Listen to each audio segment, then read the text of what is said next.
The status, as I'd like to indicate for the province of the Western Cape, is that all our stations are open and operational. One or two didn't open on time. There have been some challenges also that I need to indicate, especially around the temporary structures that we've had to set up. In the province, we set up 35 temporary structures as voting stations, either because there was no permanent dwelling available, or the permanent structures that were there were already booked out, given the fact that it was this whole period started over a weekend. So we have a number of temporary structures. Of our 1,577, 35 are temporary. The majority of those temporary structures are in the Cape Town metro. The one impact that we have now experienced, as you could notice, anybody who's been outside, is the weather, and the rain is affecting our, especially our operations at our tents. We have had incidents where we needed to call out our suppliers in 2 cases to come and reinforce our tent structures. We have identified tents specifically in Site B in Khayelitsha, in Marikana, in Philippi East, and also then in Makassar, which is also in Khayelitsha as specifically, and we are paying attention to that together with the assistance of the disaster management unit of the City of Cape Town, and also then with our suppliers in that particular regard. We want to assure voters that the IEC will do everything in its power to allow them to cast their ballot papers during the course of the day. Voting will continue until 9 o'clock. We also have to remind those that the voting will stop at 9 o'clock, but persons who are in the queue as at 9 o'clock will, however, still be allowed to vote. There have also been a number of incidences where, for example, we had a situation where in Ward 114, where the incorrect ward ballot was delivered at Ward 114. In other words, you received the Ward 109 ballot, ward ballot, but we discovered that problem very early on. Only 6 persons had voted at that stage when we identified that particular problem. And those votes were immediately quarantined and put to one side. The correct ballots are at that station, and voting is continuing in that particular regard. Overall, outside of the metro, the voting is also proceeding well. People are turning up, and as I indicated, we encourage South Africans in the province to come out and cast their vote. We are watching the weather. There is also close working relationship between us and our security cluster on any particular issues that may arise. We are also having a dedicated team of conflict management panelists that are deployed across the province. So in the event of a particular protest that is happening, we would engage with the representatives of those protests, so that, while the IEC cannot respond specifically to their issue, whether be it electricity or housing, etc., but our panelists will be there to and allow them to, that the voting is not impeded by their actions. So that particular process is happening also across the province. As I stated also that all stations are open and operating, and where particular matters do arise, we will respond to that.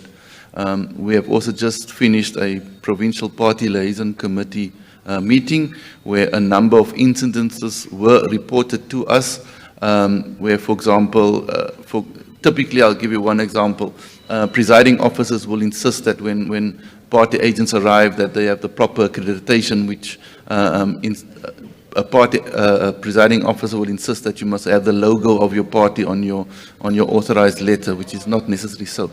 So those small little issues that are causing some delays, And we are dealing with that as well. We've also asked the political parties amongst themselves to ensure that they also keep to the rules around a voting station, especially in terms of tables and tents which are outside of the voting station.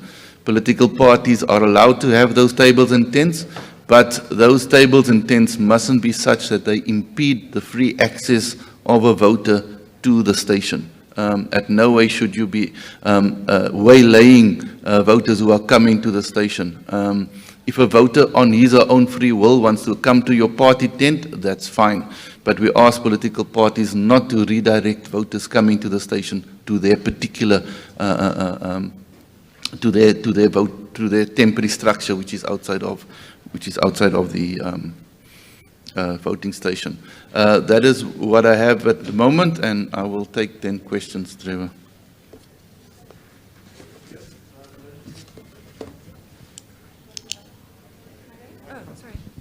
Morning, Mr. Hendrickson, Lindsay Dentlinger, ENCA. I just want to clarify the point, the point that you made about the 6 ballots that were cast on incorrect ballot papers. You mentioned that they set aside, but what happened after that? Are those voters called back to recast ballots? And then I just wanted to clarify power outages. We understand in some areas of the city. What impact has that had on voting stations opening on time? Thanks. Do I respond right away, or do you want me to?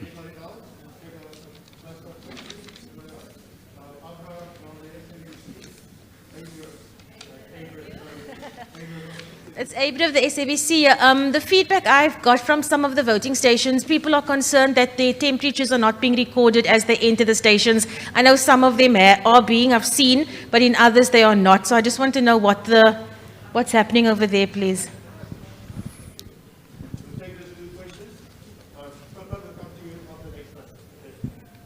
Thank you. We do not take temperatures. What we do is we insist that voters, as they arrive at the station, must continue to wear their mask at all times. At the entrance, their hands will be sanitized.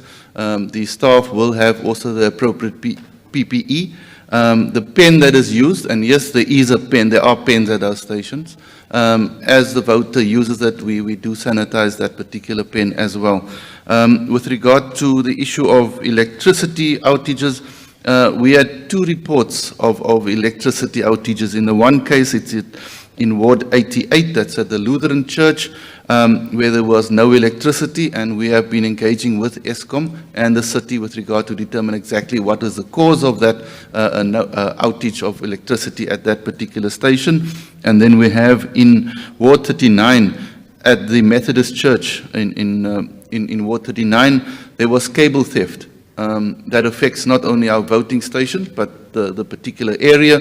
And again, we are in liaison with the City of Cape Town and with Eskom in terms of resolving that.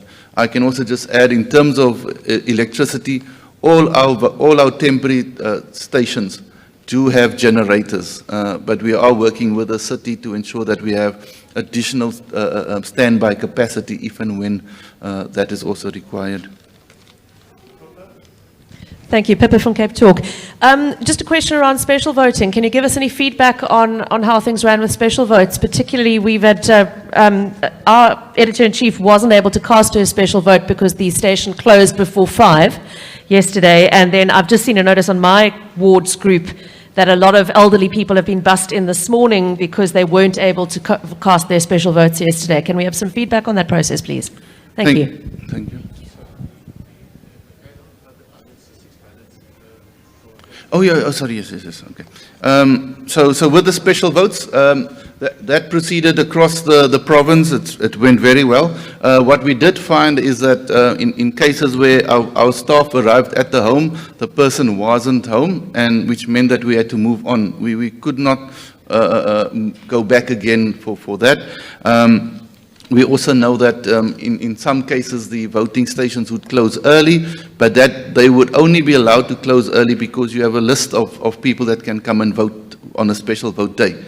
And if that did happen, it was wrong if they closed the station before the time. But that person is allowed then and we'd urge those voters who couldn't get a special vote to come to the station today to vote as well. With regard to the 6 ballots, what we do is they are quarantined, they are kept separate, and then we await a decision of the Commission. All these matters are reported to the Commission in Pretoria, and they have to make a call on what would happen. The incidences where the wrong ballot is sort of used in a station is not limited only into that one case. It may happen across the country. So the Commission will make a call on that and the circumstances under which those quarantine ballots will either be counted or they're not counted. But for now, they are kept separate. We do not call voters to come back because in many cases you simply don't know who's those particular voters are. Given the particular circumstances. So they are quarantined and we await a Commission decision on those. Under Siwe, Sunday Times. Good morning, it's Andy Siwe from the Sunday Times. Can you just give clarity on whether all voting stations opened at 7 on the dot this morning? If not, how many did not open at 7? You also mentioned challenges with temporary structures. What challenges are you talking about? I mean, I know you had to call reinforcement with tents. What was happening in the meantime before you called for that reinforcement? Thank you. The only question, that will be the last question. Thank you. Yes, the majority of stations opened on time. We had a situation in the metro because remember the two things that happen also is that presiding officers are required to report immediately the station opens. Now some of them didn't do that even though the station opened, but we had within the metro 19 stations that didn't open on time. So out of the 1,577 we had we know of the 19 in the metro that didn't open at 7 o'clock, exactly at 7 o'clock. And when it comes to the challenges, I'm talking specifically around with the weather and the fact that we need to make sure that where we've placed the tent, for example, that if it becomes into a floodplain or what, you know what I mean? That's what I'm talking about when I talk about challenges. If you look at the rain, it's coming, is it at a risk? And that is what we do. We also needed to make sure that we reinforce the anchoring of these particular stations. And then lastly, what we also then did, and we got that yesterday, is we then added pagodas to these temporary stations. In other words, extra coverings to assist and minimize the discomfort of voters that have to use those temporary stations. Thank you. Are we done? Thank you. Thank you very much. Thank you. That concludes the 11 a.m. briefing. We will have the second briefing scheduled for 7 p.m. And also that's subject to change as well. And just a couple of things. Media as well as political parties, if you do have queries, there's a desk that's outside the door to your left-hand side as you go outside the door. There's students there, and you fill in the query form, and we will then elevate it. The media inquiries comes to my section, and the political inquiries, or the political party inquiries goes to another section, and they will come back to you to tell you what the outcome is of your query. We endeavor to service all of you equally. So thank you very much. Until later. Oh, thank you very much to the online viewers as well. I believe quite a number of media people decided that they also want to do it online. We have an online facility because of the space situation as well as COVID. Thank you.